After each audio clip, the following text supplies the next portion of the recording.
Hello everyone and welcome back to another video on my channel. In today's video I have a very special unboxing for you all. As you guys can see from the name written on the box, I have for you guys the Nike Hypervenom Phantom RGN SE FG in the bright citrus black colorway.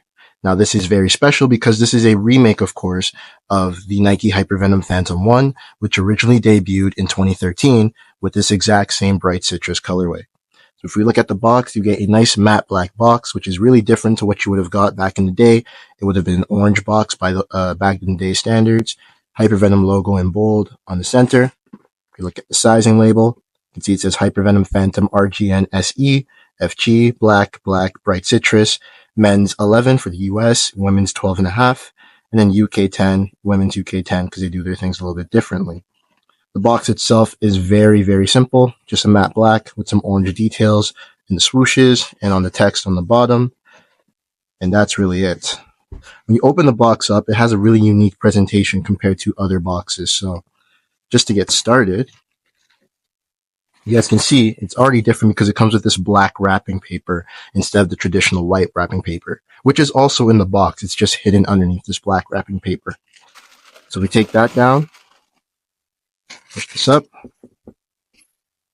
Have the right football boot. Put that to the side. Left football boot. Put that to the side. And then if we roll this wrapping paper up even more, and take this out, you get the string bag. So now that we have all the extras and the main parts of the boots out, let's get into this unboxing. So to start off this unboxing, we're going to go through the extras of the football boot, then we're going to go through some background information about the football boot, and finally we're going to do a little bit of history of the Hypervenom so that you guys can understand why the Hypervenom RGN is made the way that it is. So first, looking at the extras, so you guys can see you get an orange and black string bag. It's obviously not showing completely on my screen, but this is the exact same string bag that you would have gotten from the original launch of the Hypervenom Phantom 1 all the way back in 2013. Orange with the black skull and crossbones. And on the back, just a black kind of mesh with an orange check mark at the bottom. Nothing too crazy, but it's really cool and unique to see such a bold design on a string bag in, 2025. Now, looking at the actual football boot, this is a boot that is honestly so surreal to have in my hands. To just get started with the basic information, as I mentioned, it is the Hypervenom Phantom 1 RGN SE FG. It only comes in FG as this is the only sole plate you can get. It normally retails for $330 as that's what it was costing when it first dropped back in back in late May. I think this colorway dropped on May 29th of 2025, and then the second colorway, which I don't have, the Transform Hydra, dropped on June 2nd in 2025. So retailed for $330, but honestly, most people would not be able to get it at that price. I actually managed to get it for retail because I was able to snag a pair from ProDirect before they all sold out with all the bots and everything. If you guys don't know, these boots sold out in pretty much 1 minute very quickly because of how popular they were. The Hypervenom itself is just a very desired and very well-loved line. So that explains why it sold out so quickly and so easily. But yeah, normal retail was $330. Now people are selling it for around, I'd say 5 to 6 on average, but in the high areas, you can get up to like 800, 900, some even over 1,000. So yeah, definitely a very expensive and rare piece to have in anyone's collection. And I'm definitely very glad to have gotten it. It just looks phenomenal. The construction, the way it's presented in this kind of hybrid package between the Phantom 1 and the Phantom 3 just looks phenomenal. And obviously you can never go wrong with that launch colorway. It definitely stood out on the pitch, and it just derived aura wherever you went if you had this kind of colorway on your feet. So I'm just going to do a little history lesson on the Hypervenom line because, like I mentioned at the start, it's important for you guys to understand why the Hypervenom is constructed the way that it is for this RGN model with the sole plate of the 3 and the upper of the 1. So let's just dive into that history lesson really quickly. So as we all know, the Hypervenom line started in 2013, designed to replace the Nike T90 Laser series, which had been a striker's boot for the longest time. Essentially, Nike wanted to do something new and focus on kind of agile, quick stepping players who are, quick on their feet, quick on their mind, are like very skillful, tricky wingers, able to change directions, cut, move really agilely. And they want to make a football boot designed for those guys, apart from the Mercurial, which was already, kind of just doing its own thing, being a very good speed boot. So they came out with this. The whole thing with the Hypervenom 1 was that it featured probably one of the thinnest and most comfortable uppers on the market at all times, made of Nike skin. It was kind of a mesh with a polyurethane top layer and then a really small and really thin cage on the inside to provide some support. This allowed the upper to mold to your foot extremely well and extremely closely, giving you a almost sock-like fit, similar to what you would get from the Flyknit boots come 2014. You also got a really responsive split toe sole plate. I believe that's what it was called. That was supposed to flex kind of unevenly so that when you're applying pressure in different parts of the foot during different movements, you get the adequate amount of push off and push back. And it was honestly pretty responsive and pretty solid for the times, featuring a bunch of conical studs to help aid in twisting and pivoting and all those movements and good changes of direction. Now, while the boots were very good at what they were designed to do, the problems with the boots were that because of how thin the upper was and the lack of support to stop the upper from overstretching, the boots would overstretch, and that would lead to a lot of issues of rollover, particularly in the medial and the lateral areas when you're trying to change direction and cut. Additionally, because of how thin the upper was, it was very prone to ripping and tearing, especially if you wore the boots on like really dry artificial grass fields or really dry grass fields. So a lot of people would go through pairs of these like nothing. And it really sucked having a pair of boots that fit you extremely well, kind of, and molded to your foot like butter, but would break pretty easily because of how thin the construction was. So with that, Nike decided to create the Phantom 2. The Phantom 2 featured a much thicker and stiffer Nike skin upper, still maintained the same mesh kind of base and idea. I actually have I have two pairs actually, of the Phantom 2. One is an indoor version and one is an outdoor version. And most people did not like what they did because, well, they added the Flyknit collar to the Phantom model. They had the finish for the low cut, kind of similar to this, but with the upper, it was still the Nike skin that was super stiff. And honestly, by all standards, it wasn't really that stiff.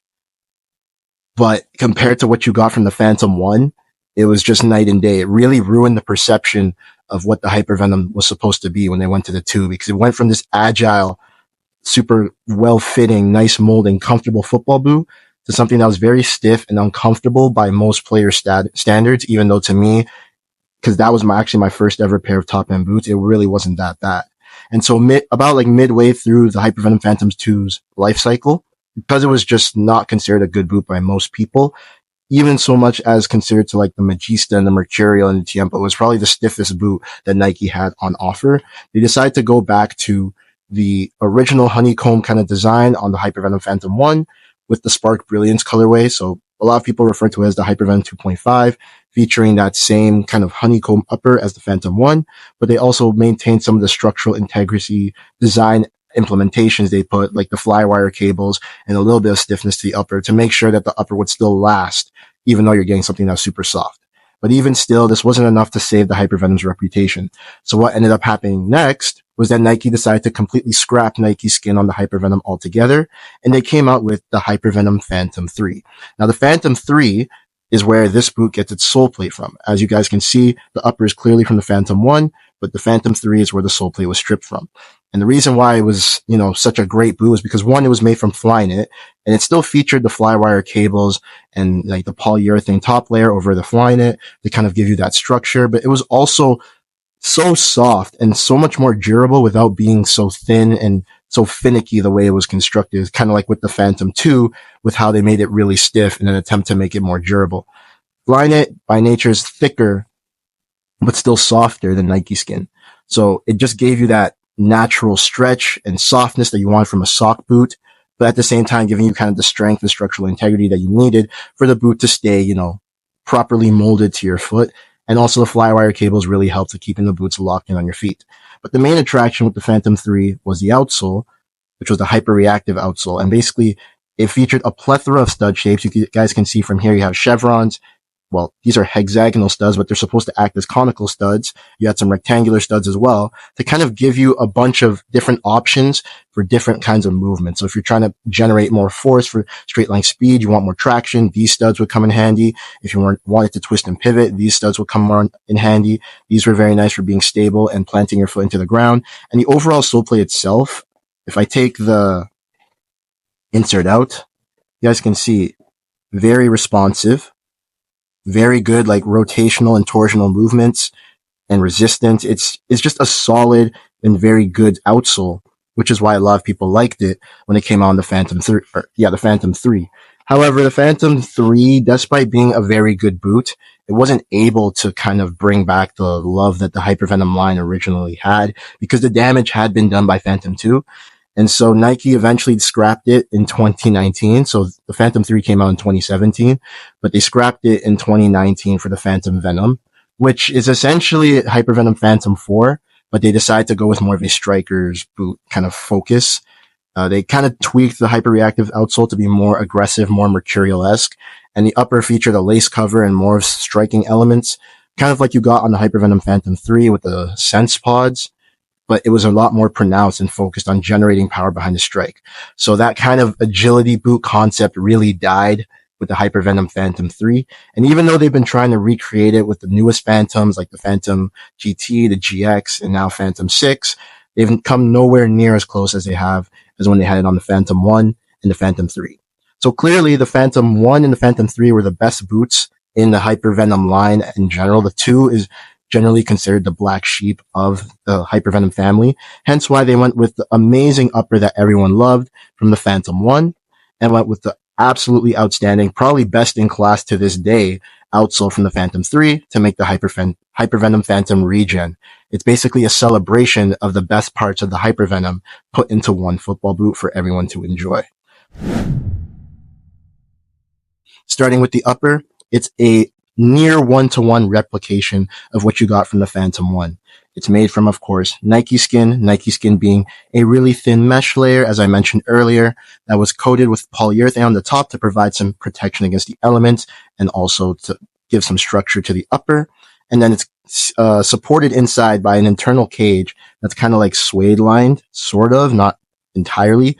And that would give the most minimal structure to the boot such that it had a form without making it too restrictive and allowing the boot to mold to your foot really, really well. Now, this is where the main difference in this RGN variation comes from with the actual original, because on this variation, the inner liner that they use to support the actual upper has been modified to be a bit thicker and more prevalent. So on the original one, there was a lot more of these circular cutouts and kind of just, what's the right word?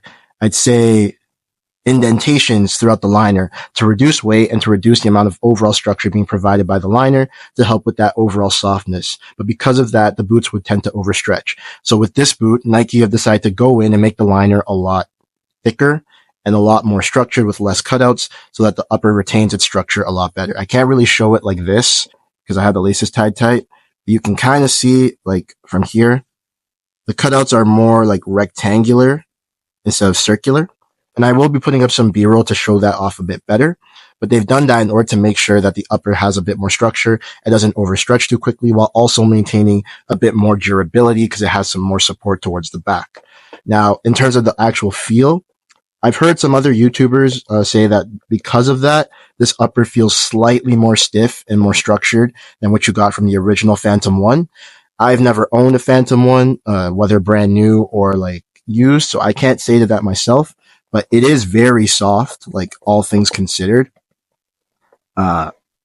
It's kind of ridiculous how soft it is really out of the box. So if the Phantom 1 was even softer, then that just speaks to how much of an engineering marvel the Phantom 1 really was. And in terms of the actual feel of the upper, it still retains that really waxy sensation that you got from the polyurethane top layer with the honeycomb kind of design to, I guess, give you like a manufactured sense of grip when you're playing on the ball. And I can't wait to test that out and see how it compares to something like grip knit, which you find on a lot of Nike's models today. When you move to the lacing system, it's a very traditional U-throat construction.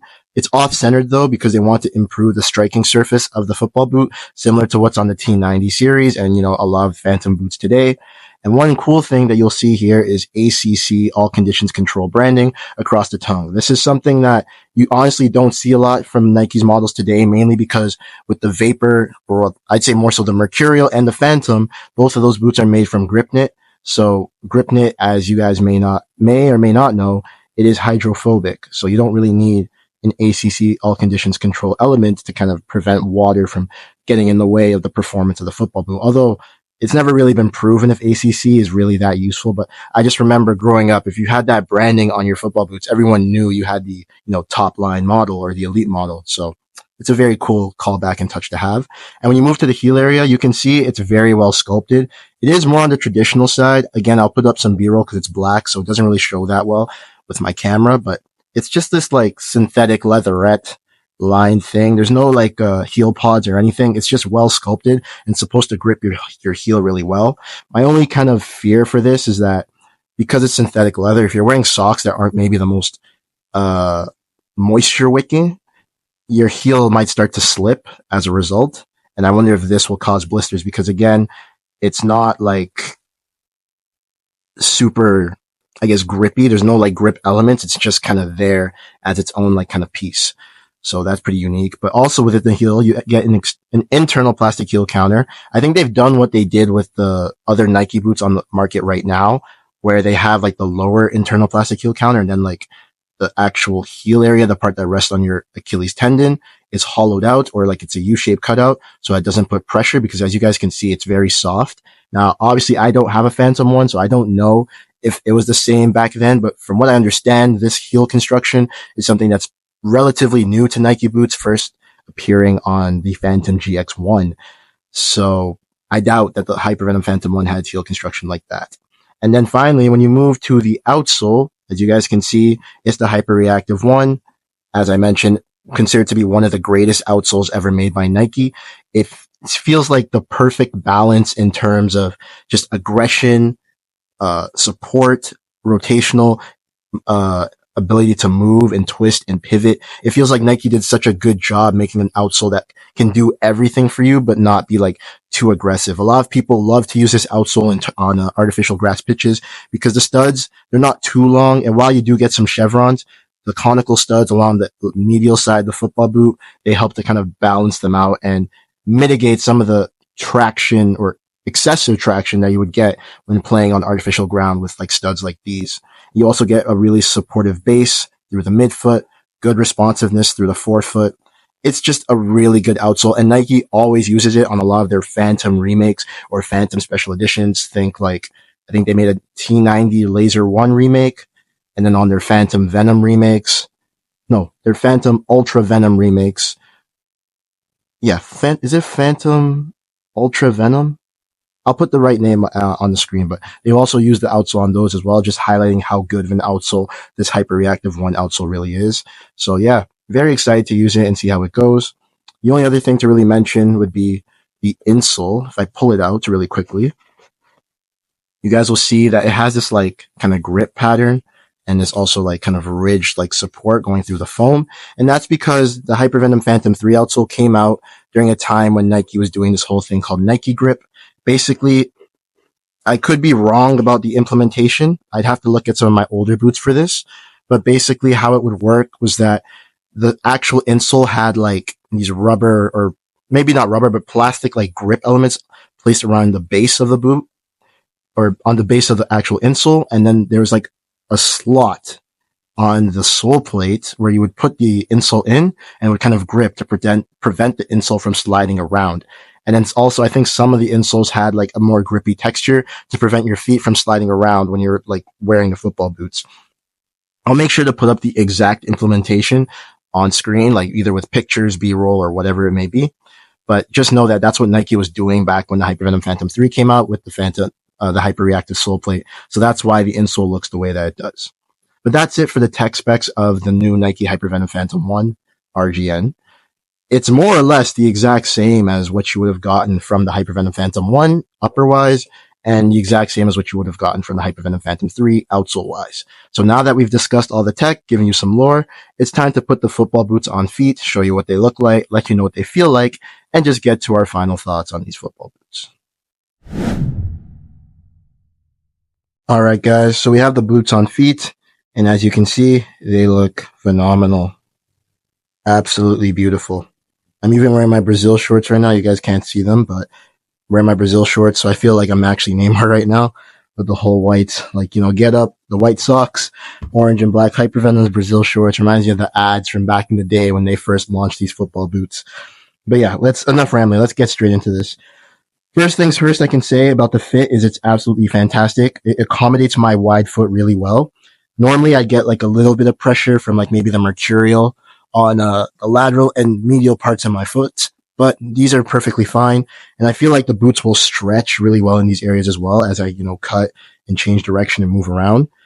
In terms of the actual space, I know most Phantoms run like a quarter size long, and that's kind of something that started with the Phantom 1. Here, it's kind of the same thing, like slightly a teensy bit of room where my toes are, but it's not enough to where I can be like, okay, I should go down half a size or maybe, do something about it, like wear thicker socks. It's fine. And right now I'm wearing my Nike Strike socks. These are not true grip socks, but they're not like regular socks either. They're kind of like cushioned soccer socks in the crew length. So these are giving me like enough room to wiggle my toes and move around. If you wear these with like thicker grip socks, like maybe like the Pure Grip Socks Pro, for example, from soccerreviewsforyou.com, those will push your toes and your feet in general towards the top of the football boot. So that might make the football boot feel like a lot tighter. So I'm going to recommend that if you do get these, definitely go true to size. And also for the socks that you want to wear, if you want to wear grip socks, you should probably get socks with like thinner grips or like a different type of grip that's not rubber that won't push your foot up towards the top of the football boot, because otherwise that'll make the boots feel a lot tighter and make you feel like you need to go up half a size. In the heel, it's super comfortable. I actually don't really have any dead space on my ankle sides from the football boots, which I get from a lot of other football boots, like even on my Vapor 1 RGN remakes. Obviously, those have a really wide heel, so the dead space on those was egregious, even with the runner's loop, even though you can kind of work with it with grip socks and the runner's loop. On this boot, it's like non-existent, and I think that's owed to how well this heel area is sculpted. Nike did a very good job of keeping that together. It also puts no pressure on my heel tendon, because again, that heel counter is like just kind of hollowed out. So it just kind of feels like a piece of cloth that's on your back of your heel, and it just moves really nicely with your foot. Underfoot, super stable. I really like how planted and balanced I feel, regardless of where I step, where I put my weight. It doesn't really matter. The boots feel fantastic under your feet. And I feel like if I'm like running around playing in these, trying to change direction and move, I'm not going to be worried about issues of like stud pressure or rollover. Even on this turf mat, when I go like this and twist, it feels so nice. Like I feel like these chevron studs on the outside, they're not interfering with these hexagonal studs on the inside. And it's just allowing me to rotate my foot really well and move around and feel free while wearing the football boots. Apart from that, the only really thing to talk about is aesthetics. And, aesthetically, these are some of the most beautiful boots in the game. They look fantastic. I really love that skull and crossbows back here. Such nice nostalgia and such good vibes from these football boots. Like, honestly, I really love them and how they look.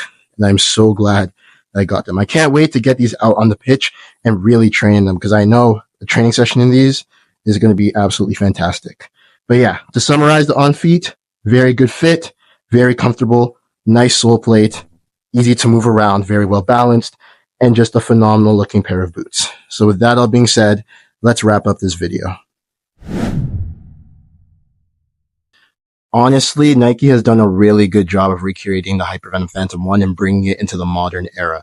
Because I know for a lot of people who really love the Hypervenom 1, especially as boots age, they start to degrade over time. Their glue kinds of get weak. The upper materials start to kind of separate, fray, and degrade.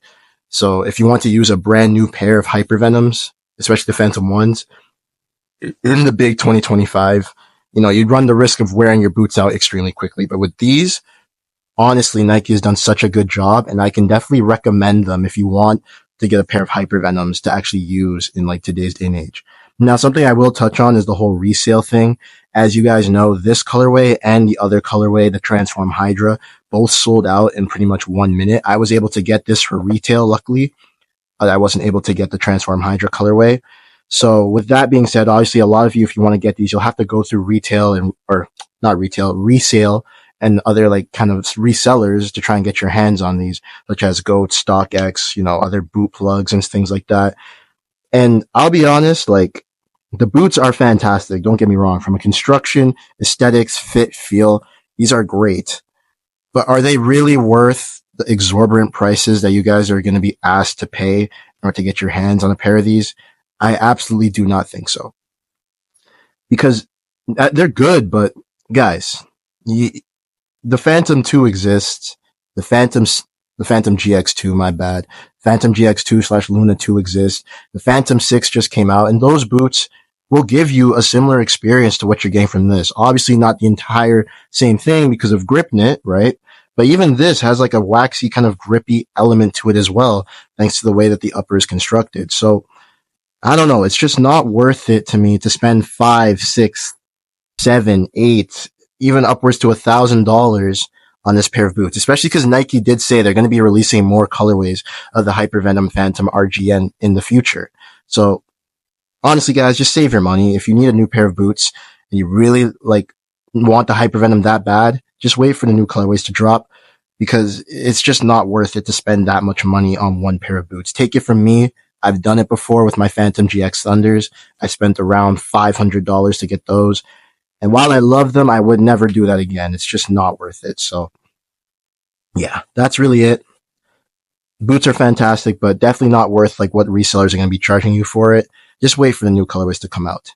But that's it entirely for this unboxing. I hope you guys enjoyed. Stay tuned for more videos coming soon. I have another unboxing on the way of another pair of cleats, some other ball stuff coming, training sessions, footy talks, all this stuff coming your way well into the summer throughout the days. So, just stay tuned and stay hyped for that stuff. Please make sure to drop a like, drop a comment about whatever you want, really, and also make sure to subscribe. With that all being said, thank you so much for watching, and I will see you all in the next video. Take care, everyone.